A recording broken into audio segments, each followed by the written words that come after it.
अंगद के नाम का सिंदूर लगाएगी वृंदा। वीरानी हाउस में मालती को थप्पड़ मारेगी और सबके सामने बताएगी मालती और परी की घिनौनी सच्चाई। जी हाँ दोस्तों, सीरियल क्योंकि सास भी कभी बहू थी कि आने वाली कहानी अब एक ऐसा मोड़ लेने जा रही है जिसे देखकर दर्शकों की धड़कनें तेज हो जाएंगी। अब शुरू होगी एक नई जंग, प्यार की, सम्मान की और सच्चाई की। जहां एक तरफ प्यार की जीत के लिए खड़ी है वृंदा, वहीं दूसरी तरफ चालबाजी और स्वार्थ का खेल खेल रही हैं मालती और परी। और इस सब के बीच फंस चुका है अंगद, एक ऐसा बेटा जो अपने पिता की आज्ञा मानने की कोशिश में अपनी जिंदगी का सबसे बड़ा बलिदान देने वाला है। कहानी की शुरुआत होती है उस पल से जब अंगद और वृंदा आखिरी बार एक दूसरे से मिलते हैं। अंगद की आंखों में झलकती बेबसी और वृंदा की आंखों में दर्द। दोनों जानते हैं कि उनका प्यार सच्चा है, लेकिन हालातों ने उन्हें अलग रास्तों पर ला खड़ा किया है। अंगद धीरे से कहता है, दिवाली वाले दिन मेरी सगाई है मालती से और शायद ये हमारी आखिरी मुलाकात होगी। ये सुनते ही वृंदा का दिल जैसे किसी ने मुट्ठी में जकड़ लिया हो, पर वह अपने चेहरे पर मुस्कान बनाए रखती है ताकि उसके आंसू अंगद की कमजोरी न बने। वहीं अंगद अंदर ही अंदर टूट चुका होता है। वह जानता है कि जो रिश्ता उसके पिता तय कर रहे हैं वह सिर्फ दिखावे का है, एक सौदे की तरह। वह मालती से शादी कर तो लेगा, लेकिन उसका दिल हमेशा वृंदा का रहेगा। दोनों अपने अपने परिवारों के बीच फंसे हैं, जहां एक तरफ प्यार है वहीं दूसरी तरफ फर्ज और इज्जत। वृंदा अपने परिवार की प्रतिष्ठा के लिए खुद को कुर्बान कर रही है। वह जानती है कि अगर उसने एक भी गलत कदम उठाया तो पूरा परिवार उसकी बदनामी का बोझ उठाएगा। लेकिन उसकी आंखों में जो दर्द है उसे सिर्फ अंगद समझ सकता है। दोनों के बीच एक अजीब सी खामोशी है जिसमें हजारों अनकहे अल्फाज हैं। लेकिन दोस्तों, यहीं से कहानी पलट जाती है। अंगद के सामने सुभाष और रणविजय का असली चेहरा आने वाला है। दोनों एक ऐसे षड्यंत्र में शामिल हैं जो न सिर्फ वृंदा की बल्कि कई और लड़कियों की जिंदगी बर्बाद करने वाला है। सुभाष, जो हमेशा खुद को मासूम और शरीफ दिखाता है, असल में एक धोखेबाज है। और रणविजय, जो परी के साथ रहने का नाटक कर रहा है, दरअसल उसके पैसों के पीछे पड़ा है। जब अंगद को यह सच पता चलता है कि रणविजय वृंदा से शादी करके उसे धोखा देने वाला है और शादी के बाद उसके पैसों को हड़पाकर भाग जाएगा, तो अंगद का खून खौल उठता है। वह सोचता है, अब और नहीं, अब मैं चुप नहीं रहूंगा।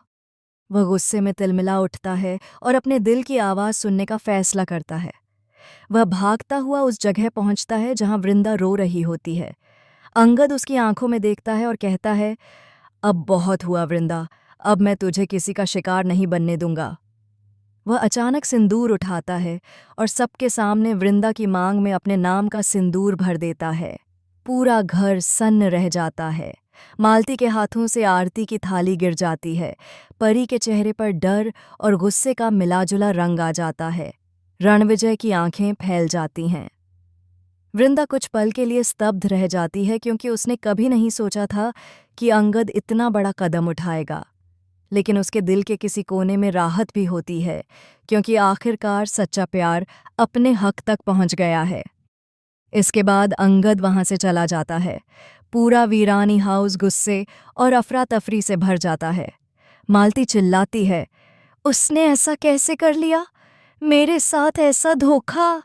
परी उसे शांत करने की कोशिश करती है, लेकिन भीतर से वह खुद घबराई हुई है, क्योंकि वृंदा अब उनके सारे राज खोलने वाली है। वृंदा अपने घर लौटती है, जहां हर कोई उसे सवालों से घेर लेता है। वह सबको बताती है कि अंगद ने उसके नाम का सिंदूर भरा है और अब वह अंगद की पत्नी है। परिवार के लोग पहले तो सदमे में होते हैं, फिर धीरे धीरे बातें फैलने लगती हैं। समाज के लोग उंगली उठाने लगते हैं। अब वृंदा तय करती है कि वह अपनी सच्चाई और अपने रिश्ते के सम्मान के लिए लड़ेगी। वह सीधे वीरानी हाउस पहुंचती है। दरवाजे पर खड़ी वृंदा की आंखों में अब आंसू नहीं, आग होती है। अंदर मालती और परी सबके सामने अपने झूठ को सच दिखाने का नाटक कर रही होती हैं। जैसे ही वृंदा अंदर आती है, सब चौंक जाते हैं। मालती व्यंग्य से हंसती है। अब तुम यहाँ क्या करने आई हो? अपनी इज्जत का तमाशा बनाने? वृंदा उसकी आंखों में देखती है और कहती है, तमाशा मैंने नहीं, तुमने बनाया है मालती, अपने झूठ का। मालती कुछ कह पाती, उससे पहले वृंदा आगे बढ़कर उसे जोरदार थप्पड़ मारती है। पूरा हॉल उस थप्पड़ की आवाज से गूंज उठता है। वृंदा सबके सामने कहती है, जिस रणविजय को लेकर परी इतनी इतराती फिरती है, वही रणविजय और सुभाष दोनों मिलकर लड़कियों की जिंदगी से खेलते हैं। पैसे और लालच में अंधे होकर ये दोनों किसी की भी इज्जत नीलाम कर सकते हैं। वृंदा की बातें सुनकर वीरानी परिवार के लोग दंग रह जाते हैं। अंगद का पिता, जो अब तक मालती और परी के पक्ष में था, धीरे धीरे सच्चाई समझने लगता है। अंगद भी वहां पहुंचता है और सबके सामने कहता है, हाँ, मैंने सिंदूर भरा है वृंदा की मांग में, क्योंकि वही मेरी सच्ची पत्नी है। मालती, तूने मेरे परिवार के नाम पर कलंक लगाया है और अब तेरी सच्चाई सबके सामने है। मालती फूट फूट कर रोने लगती है, लेकिन अब बहुत देर हो चुकी होती है। परी उसकी तरफ देखती है, पर भीतर से जानती है कि उनका खेल खत्म हो गया है। सुभाष और रणविजय एक दूसरे को दोष देने लगते हैं और सच सामने आने पर घर के बाकी लोग उन्हें बाहर निकाल देते हैं।